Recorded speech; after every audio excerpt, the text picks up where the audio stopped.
This story is based on 100% true incidents with real people. We never create false stories. I'm Ashish, and this is my story. A story I wish I could forget, but one that's burned into my soul. It happened about 30 years ago in a small village, 10 kilometers past the border of Jhansi, India. I was young, ambitious, and restless, living with my parents in a place known for its pure, sweet jaggery. My father was a police havildar, working night shifts while I juggled my studies during the day and helped with our family's agricultural work at night. Life was simple, but I wanted more. More money, more power, a way out of the fields and into something bigger. My best friend Vimal shared my dreams. His father Raju was a close friend of my dad's, and we grew up together, working the fields, drinking, and talking about escaping the monotony of village life. We weren't interested in farming like our fathers. We wanted to start a business, make a name for ourselves. We'd filled out countless government job applications, but nothing ever came of them. Still, we kept dreaming, plotting ways to break free. One evening, while I was working in the fields, Vimal showed up, his eyes gleaming with excitement. Ashish, don't worry, brother, he said, grinning. In a few days, we'll have so much money, we can start any business you want. I laughed, thinking he was joking. Vimal worked under me after all. How could he talk so big? But his confidence shook me. If I make it big, I'll help you too, he added. And I teased him back, calling myself a poor man who'd appreciate his charity. We laughed it off and got back to work. 3 days later, Vimal showed up late to the fields, looking distracted. When I called him out for slacking, he smirked and pulled out a gold ring, holding it up in the moonlight. I was stunned. Is that real gold? I asked, half joking. He handed it to me, and I could tell it was no fake. Where did you get this? I demanded, my curiosity piqued. Vimal brushed it off, saying he'd invested in some small business and would tell me more later. Let's go party, he said instead, and I let it slide, though my mind was racing. A few nights later, Vimal gathered 8 or 10 of our friends for a big night out. We ate, drank, and laughed until the bill came. To everyone's shock, Vimal slapped down a wad of cash and paid for everything. If you're my real friends, let me handle this, he said. And I saw the disbelief in everyone's eyes. This wasn't the Vimal we knew. I watched him closely, wondering if he'd won a lottery or something shadier. The question gnawed at me. Where was this money coming from? A few days later, we were sitting by a canal near our village, smoking and talking. I couldn't hold back anymore. Vimal, tell me the truth, I said. What are you doing to get all this cash? You're flashing 500 rupee notes like it's nothing. He laughed, saying he'd started a small business with ups and downs and promised to tell me more later. He changed the subject and we went for a drive, but I couldn't shake the feeling that he was hiding something big. 5 days later, I was heading home from the fields when I saw Vimal walking toward the village cremation ground, carrying an old oil lamp, the kind you light with a wick and kerosene. It was late and he hadn't shown up to work. My gut told me something was wrong. I followed him, keeping my distance, my heart pounding. Hiding behind a tree, I watched as he met a Tantrik, a ritualist sitting by a fire pit smeared with ash. The air felt heavy, unnatural. The Tantrik was chanting, tossing ash into the flames. My blood ran cold as I realized Vimal was involved in something dark, black magic maybe, or some forbidden ritual to gain wealth. I wanted that power too. If Vimal could get rich, why couldn't I? When Vimal left, I confronted him, grabbing his arm. What the hell are you doing? Black magic? How many people have you hurt? I shouted, threatening to tell the village. He pulled me aside, his face pale. Ashish, calm down. I found a Tantrik who helped me summon a Yakshini, a spirit that grants wishes. It's not what you think. She can give you anything, money, power, even tell your future. My jaw dropped. A Yakshini. I'd heard stories of such entities, but I never thought they were real. Greed took over. I wanted too, I said. Vimal hesitated, warning me to wait a week until the Tantrik returned, but I didn't trust him. I decided to find the Tantrik myself. For the next 6 days, I went to the cremation ground every night, hoping to catch the Tantrik. On the seventh night, there he was, sitting by his fire. I ran to him, falling at his feet. Please teach me the Yakshini ritual, I begged.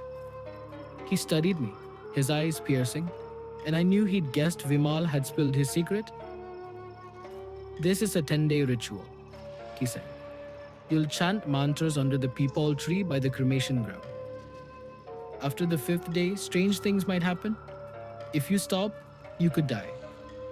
Fear gripped me, but my greed was stronger. I'll do anything, I said. I want to be rich. He smiled, a chilling, knowing smile, and whispered the mantras in my ear. Chant for 2 hours each night under the tree.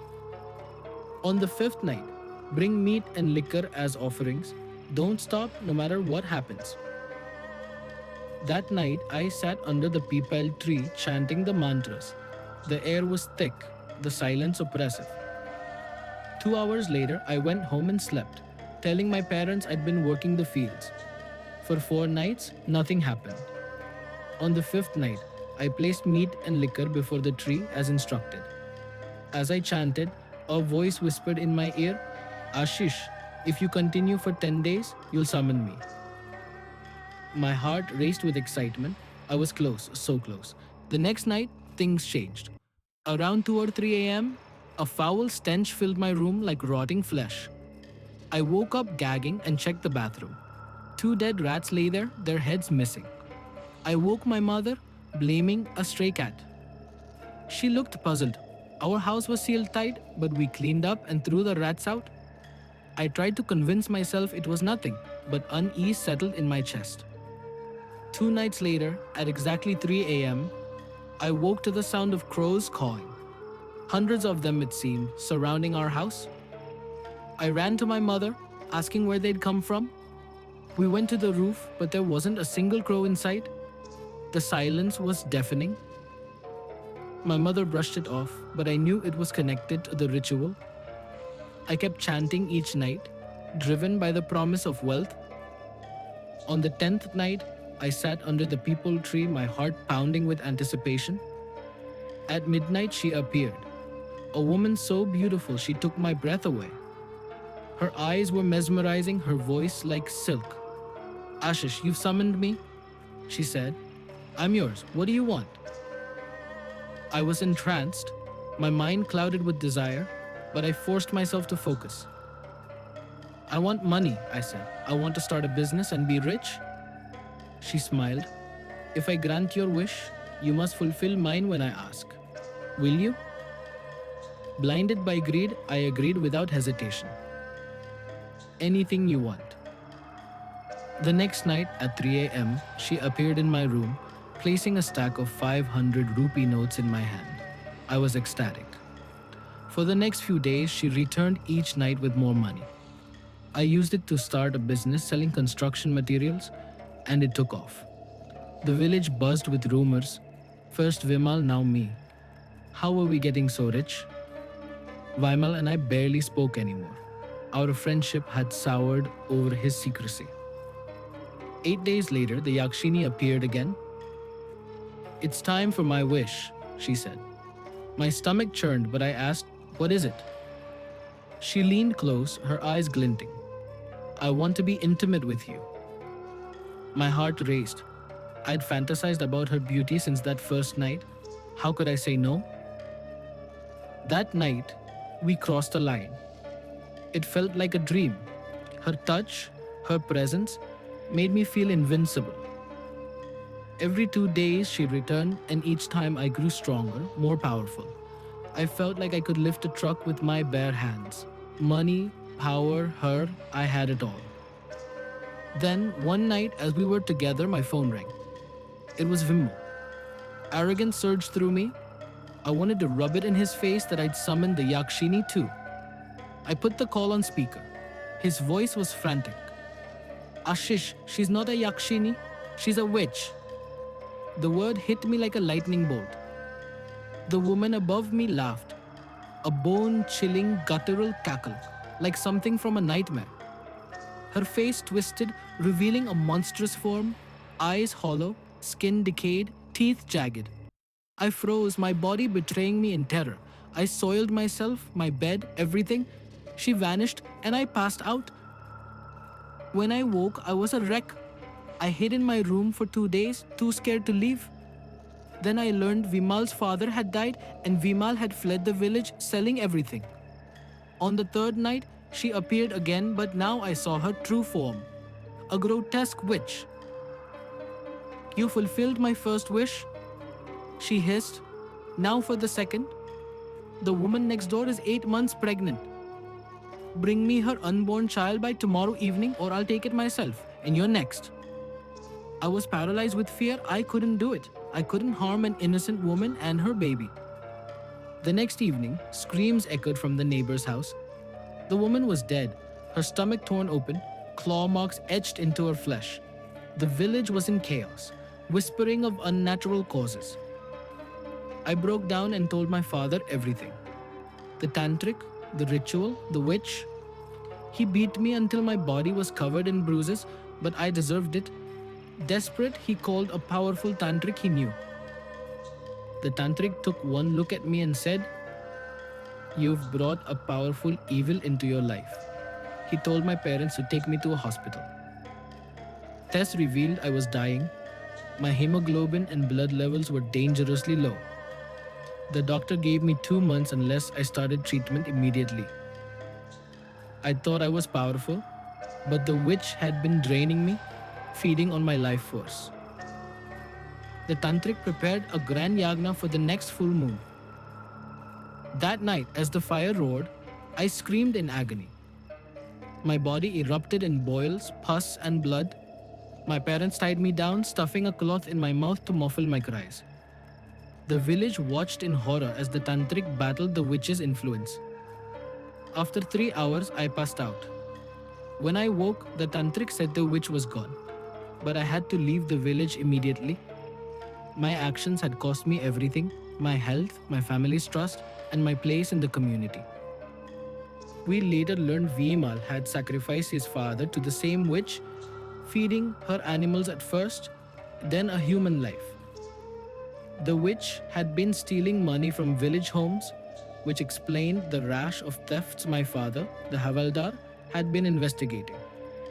I'd been a fool, seduced by greed and power. Now I live in Pune, working as a clerk, trying to rebuild my life. The scars, physical and emotional, remain. My family and friends cut ties with me, and I don't blame them. This is my warning to you. Don't chase wealth through dark means. Black magic, greed. It's a deal with the devil. You might gain something for a moment, but the cost is your soul, your loved ones, your life. Work hard, earn honestly, and be content with what you have. The alternative is a horror you can't escape. If you like our YouTube channel, then please do like, share, and subscribe our channel so that we can create more such content. Your likes, comment, and subscribing to channel keeps us motivated. Thank you and see in you next video.